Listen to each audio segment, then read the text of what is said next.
Hello दोस्तों, कैसे हो? आपका स्वागत है त्रिपान स्टडी सेंटर में। आज जो हम करने जा रहे हैं काफ़ी महत्वपूर्ण चैप्टर है, term concept and their use in sociology. Class 11वीं CBSE NCERT सोशोलॉजी है, यानी समाज शास्त्र के हमारा चैप्टर जो आया है, प्रयुक्त शब्दावली, संकल्पना एवं उनके उपयोग। ये कक्षा 11वीं के बच्चों के लिए काफ़ी महत्वपूर्ण है। और यहाँ पर त्रिपान स्टडी सेंटर ने आपके लिए जो लाया है पॉइंट व्यू, यानी पॉइंट व्यू का अर्थ होता है कि आपके जो चैप्टर के सिलेबस हैं उसके अंतर्गत सारे पॉइंट को यहाँ डिस्कस की जाएगी, वो भी आसान शब्दों में।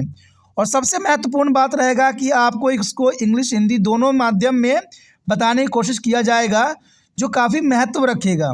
दोस्तों, ये काफ़ी इम्पोर्टेंट रहेगा और ऊपर से पॉइंट व्यू रहेगा, तो ये आपके लिए काफ़ी महत्वपूर्ण हो जाता है।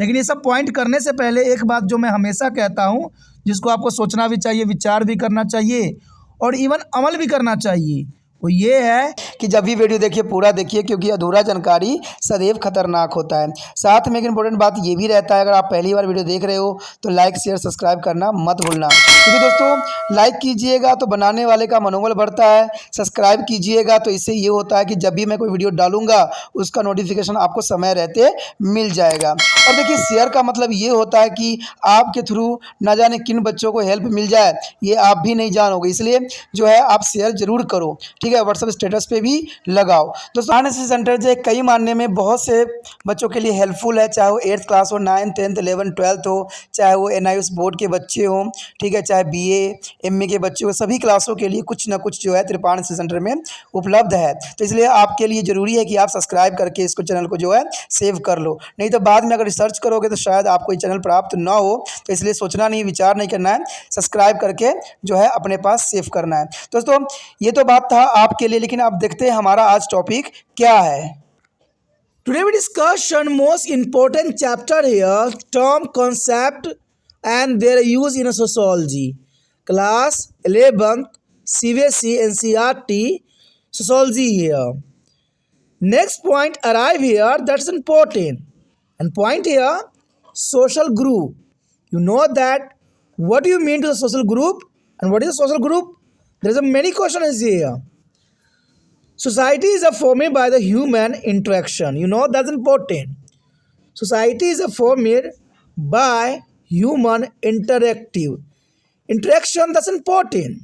Society is formed by human interaction. Human interact is a communicate and construct social collectivity here. You know that's important. The human interact, communicate and construct social collectivities here. And these collectivities are referred to as a social group and exist in every society. That's important. And these collectivities are referred to as social group and exist in every society. We have something in a common with other in the same group, and we identify with the group, and the groups can create a sense of belonging for us. That's important. They identify with the group and the groups can create a sense of belonging for us. However, the types of groups that exist may differ from society to society. That's important.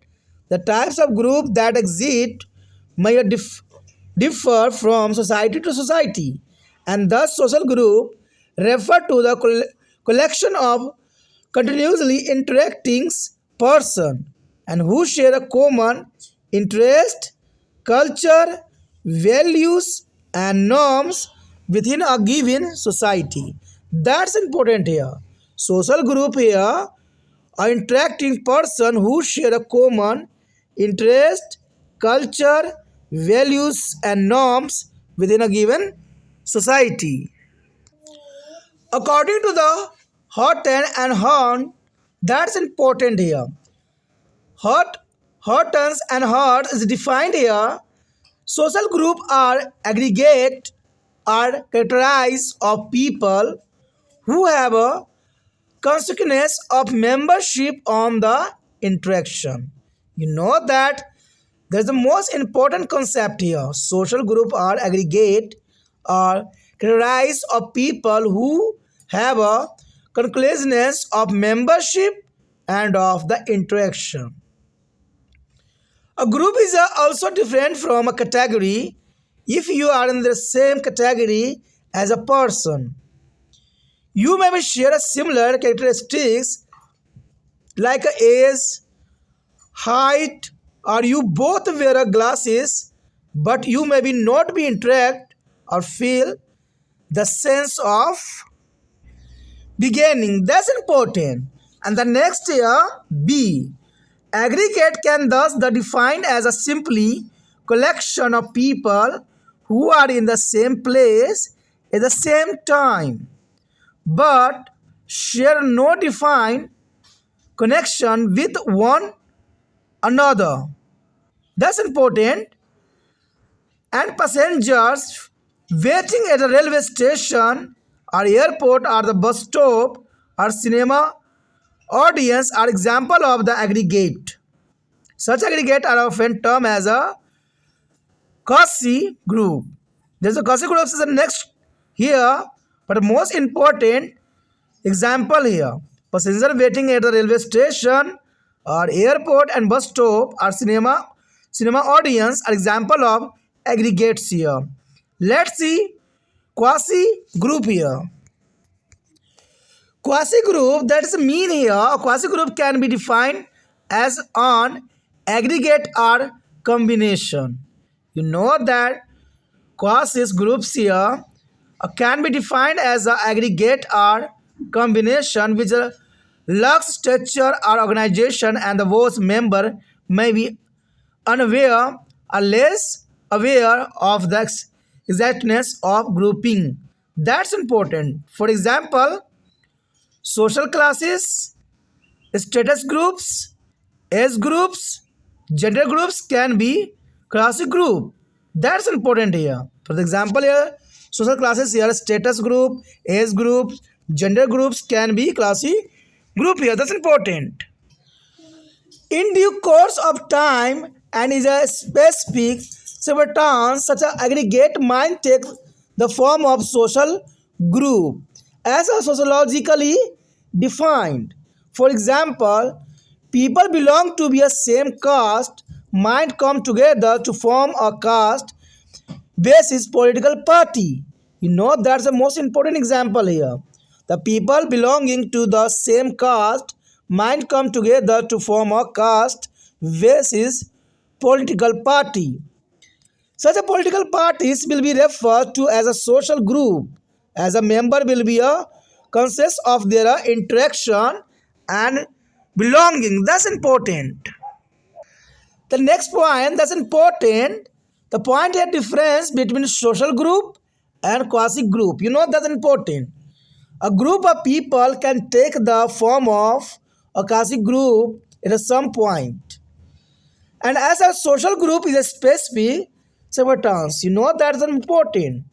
There is a difference here. A group of people can take from a quasi group at some point. And as a social group is a specific circumstance here. For instance, teenagers is worrying about the essence and the pimpers, and teenagers is a metropolitan cities, etc. and can be example of quasi group here. That's important. However, in the specific circumstance, when the group of teenagers turn out to be a study in the same class, a group of common friends, etc., it's become a social group. That's important. A specific circumstance when two group teenagers turn out to be studying in the same class, a group of common friends, etc., it's become a social group here. The next point here, characteristics of social group. You know that's important. Characteristics of social group here. A social group can be said to be have at least the following characteristics here. You know that the social group is the most important characteristics here. First of all here, persistent interaction to provide a continuity. This is the most important characteristics here. And the second here, stable pattern of this interaction. The stable pattern of this interaction here. The next here, a sense of belonging to be identified with the other members. Each individual is a conscious of there is a group itself, and it is a urban set of rules, rituals, and symbols. That's important here. A sense of belonging to be identified with the other member. Each individual is a consequence of group itself and is urban set of rules and actually and the symbol. That's important characteristics here. And the next here, share interest. The share here interest. And the next, acceptance of common norms and value. The common norms and value, that's important. And definable structure. And definable structure, that's the most important here. The next here, types of social group. You know that the types of social group, that is the most important here. The types of social group, different sociologists have classified a social group differently here. In their classification, there are take a different criterion into the account. The primary group and secondary group on the basis of size, type of relationship. You know that the social group here, and there is the relationship accordingly and size, primary and secondary group. That's important here. It is the most well now a classify given by the Coolest on the basis of size and types of relationship shared among the member. You know that a Coolest is the most important. There is a term given to the primary and secondary group. That's important here. And then now there is a classification given by the Coolest, the basis of the size and types of relationship shared among its a member. That's important here. The first group here, primary group. The primary groups is a small of people. Primary groups here, small of people. It is characterized by the intimate face-to-face and emotional relationship here. You know that the primary group is the most important. That intimate is the face-to-face and emotional relationship here, primary group. For example, family and peer group. Family and peer group, there is the most important group here, primary group. Next here, secondary group. You know that the secondary group is the most important. Secondary group is a relative large in the size. Secondary group is a relative the large in the size. It is a marked by the formal and impersonal relationship here. It is a marked by the formal and impersonal relationship here. For example, club, residents, welfare association. There is a club, residents and welfare association. Example of secondary groups. That's important for the exam view here. यहाँ पर जो हम कर रहे हैं काफ़ी महत्वपूर्ण chapter है समाज शास्त्र में प्रयोग शब्दावली कल्पनाएं एवं उनके उपयोग। ये काफ़ी महत्वपूर्ण चैप्टर है क्लास 11वीं CBSE NCERT समाज शास्त्र यानी सोशोलॉजी के यहाँ चैप्टर जो है काफ़ी महत्वपूर्ण है। और हमारा अगला जो पॉइंट आया है वो काफ़ी महत्वपूर्ण है और ये पॉइंट हमें बताता है कि सामाजिक समूह। देखिए सामाजिक समूह के बारे में जानना काफ़ी इम्पोर्टेंट रहेगा क्योंकि सामाजिक समूह से ही सारे ग्रुप की उत्पत्ति होती है और ये काफ़ी महत्वपूर्ण यहाँ पर कंसेप्ट रहेगा। देखा जाए तो सामाजिक समूह के बारे में जानना काफ़ी दिलचस्प भी रहेगा।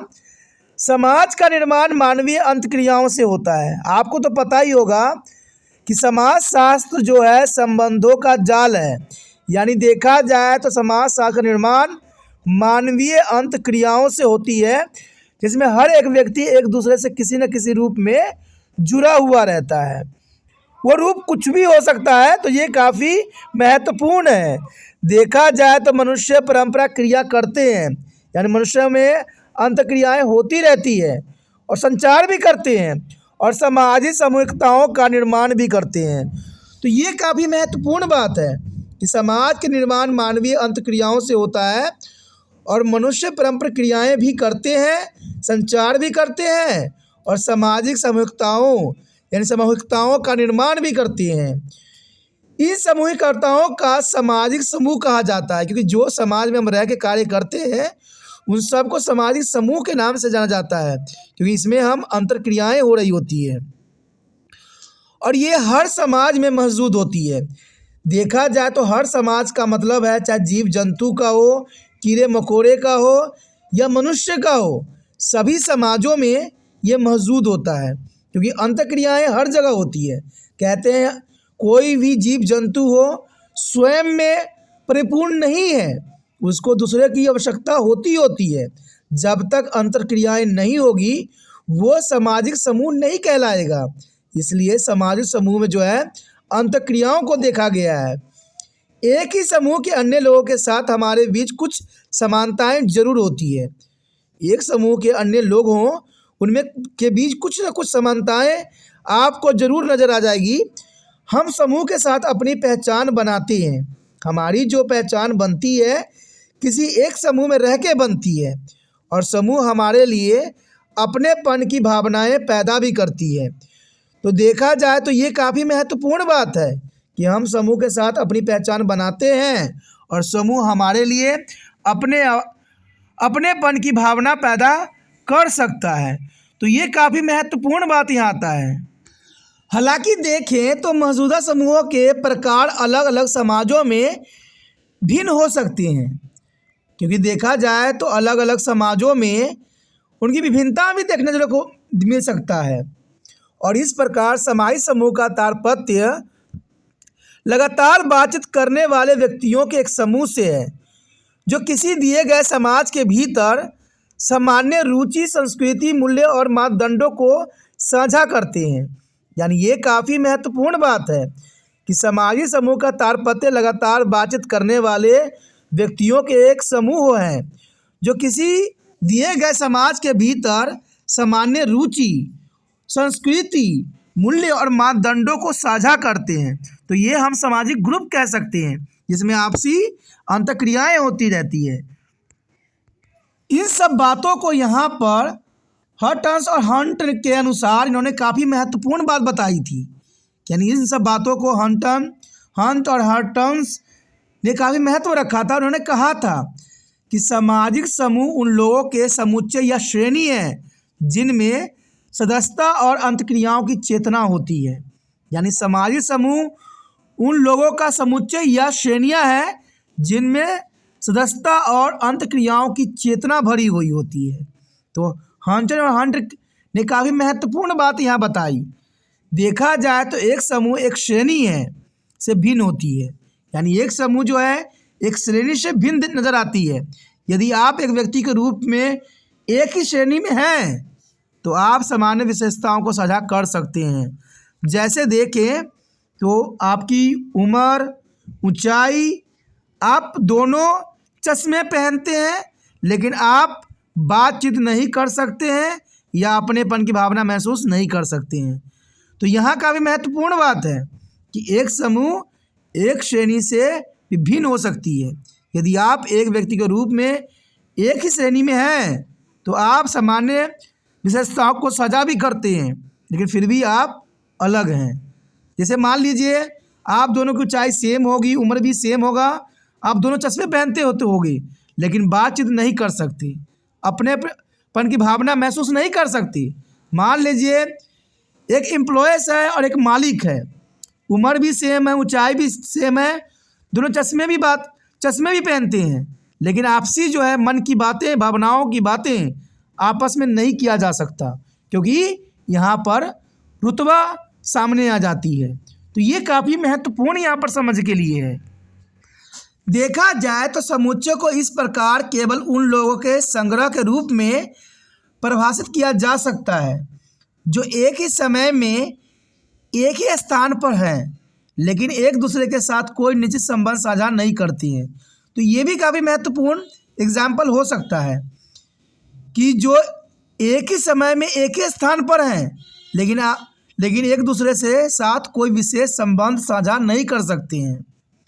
जैसे देखिए रेलवे स्टेशन पे आप जाते हो तो रेलवे स्टेशन या हवाई अड्डे या बस स्टॉप पर प्रतीक्षा कर रहे यात्री या सिनेमा दर्शक समूचे के उदाहरण हैं। ऐसे समूचे को अक्सर अर्ध समूह कहा जाता है, क्योंकि इसमें हम एक ही चीज़ देख रहे होते हैं, लेकिन हमारे बीच कोई संबंध नहीं होता है। ठीक है, ये पे सारे व्यक्ति अपने अपने उद्देश्य के लिए कार्यरत होते हैं, और इस तरह के समुच्चय को हम जो है अर्ध समूह कहते हैं। अब अर्ध समूह क्या होता है, चलिए देखते हैं। अर्ध समूह की बात यहाँ पर जैसे आया है, कहते हैं एक अर्ध समूह को एक समुच्चय या संयोजन के रूप में परिभाषित किया जा सकता है।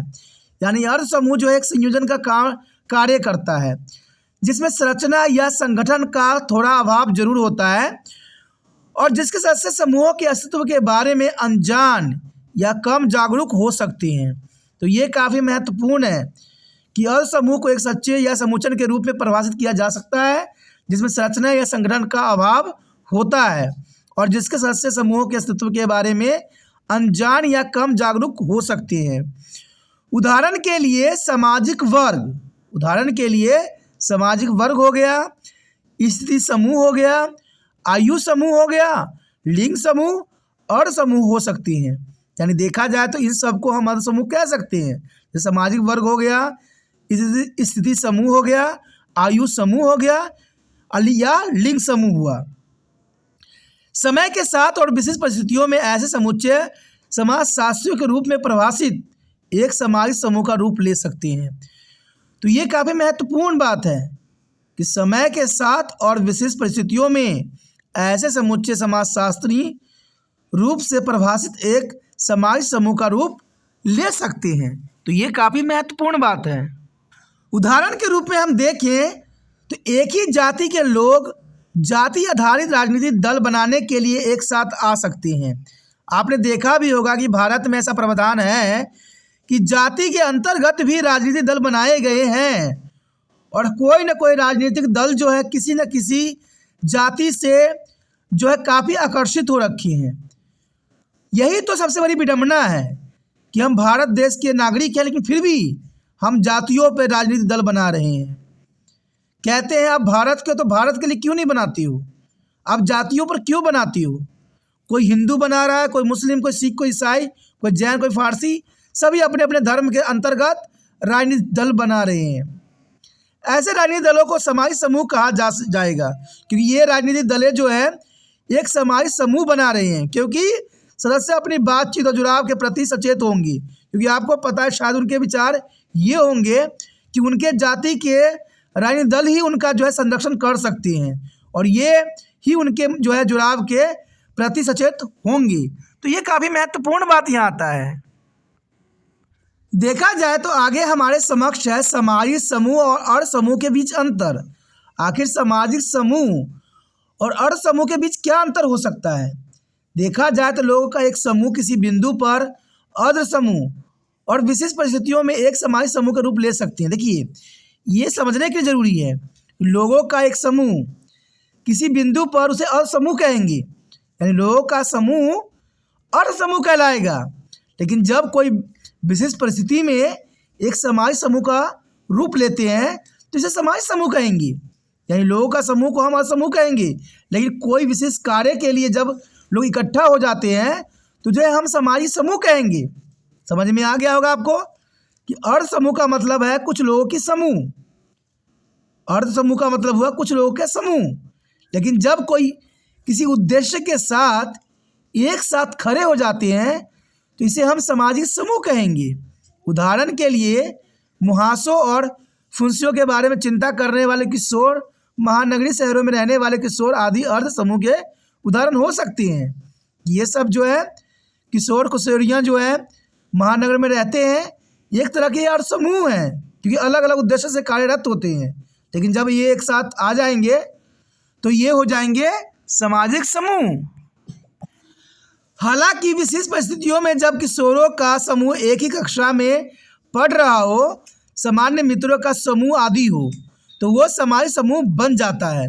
यानी देखिए, जब वो कक्षाओं में पढ़ रहे होते हैं, अलग अलग अध्ययन कर रहे होते हैं, लेकिन जब एक समूह में ये मित्र इकट्ठा हो जाते हैं तो इसे सामाजिक समूह का नाम दिया जा सकता है, जो काफ़ी महत्वपूर्ण है।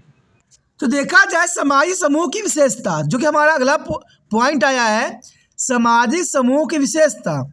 यह कहा जा सकता है कि एक सामाजिक समूह में कम से कम निम्नलिखित विशेषता होनी ही चाहिए। और वो विशेषता क्या है?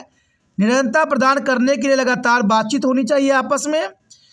इन अंतःक्रियाओं का एक स्थिर पैटर्न बनाना चाहिए।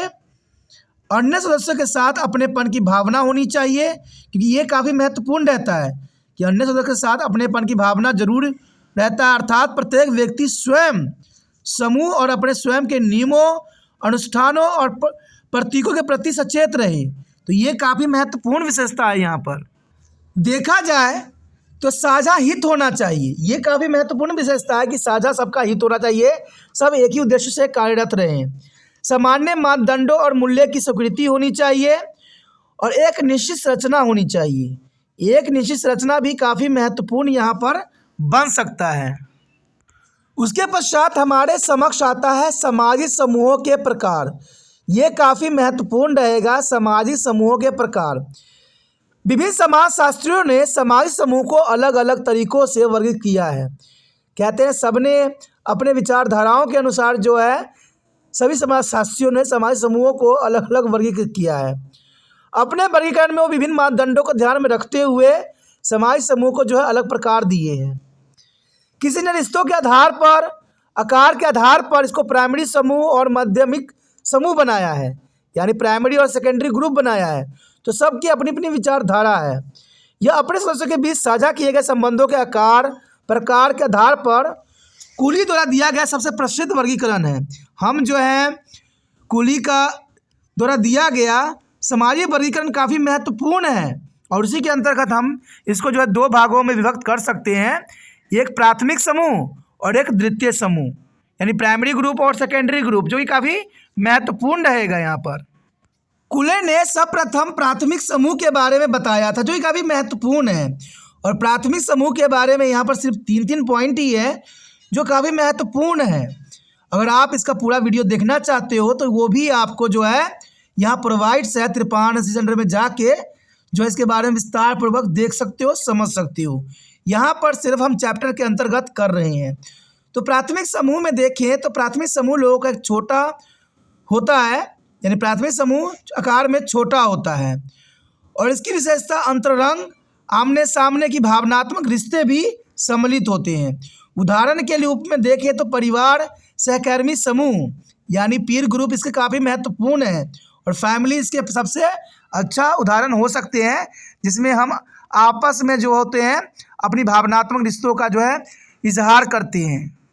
देखा जाए तो द्वितीय समूह काफ़ी महत्वपूर्ण है और द्वितीय समूह आकार में अपेक्षाकृत बड़ा होता है। अगर प्राइमरी ग्रुप छोटा होता है तो द्वितीय ग्रुप जो होती है आकार में बहुत बड़ा होता है और ये औपचारिक और अनौपचारिक संबंधों द्वारा चिन्हित होते हैं, यानी आपसी संबंध यहाँ पर दूर दूर तक नहीं होते हैं, सिर्फ ये औपचारिक और अवयुक्त संबंधों द्वारा चिन्हित किए जाते हैं। उदाहरण के लिए देख सकते हो आप क्लब, रेजिस्टेंस, वेलफेयर एसोसिएशन, यानी ये ऐसे जगह हैं जहाँ पर हमारा प्रत्यक्ष संबंध नहीं होता है, सभी के सभी जो है अपने ऑर्गेनाइजेशन के लिए कार्यरत होते हैं। तो ये काफ़ी महत्वपूर्ण यहाँ पर उदाहरण हो सकता है। ये क्लब में भी देखिए प्रत्येक व्यक्ति होते हैं, आते हैं, अपना कार्य करते हैं, लेकिन आपसी संबंध इनमें कहीं नहीं होता है और ये आकार में बड़ा भी होते हैं, जबकि प्राइमरी ग्रुप बहुत आकार में छोटा होता है। तो ये काफ़ी महत्वपूर्ण पॉइंट रखता है एग्ज़ाम व्यू से और ये काफ़ी ज़रूरी भी है। अगर आपको समझ में आया, अच्छा लगा और चाहते हो कि और वीडियो आपको इसी प्रकार प्राप्त होता रहे तो शेयर कीजिए।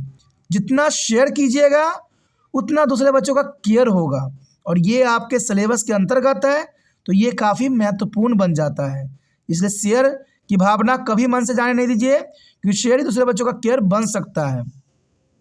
पहली बार मेरे चैनल पे आए हो, पहली बार वीडियो देख रहे हो, समझ में आ रहा है, अच्छा लग रहा है, चाहते हो कि और वीडियो आपको इसी प्रकार प्राप्त होता रहे, क्योंकि आपको तो पता ही होगा कि त्रिपाण स्टडी सेंटर बहुत साधारण है लेकिन काफ़ी यूज़फुल है और यहाँ 8 से लेके MA तक के बच्चों के लिए सारे जो है चीज़ उपलब्ध है, सारे वीडियो उपलब्ध हैं जो कि प्लेलिस्ट में मौजूद है, आप देख सकते हो, समझ सकते हो। ठीक है, तो सोचिए नहीं, विचार ना कीजिए, अभी त्रिपाण स्टडी सेंटर सब्सक्राइब कर मोबाइल में सेव कीजिए।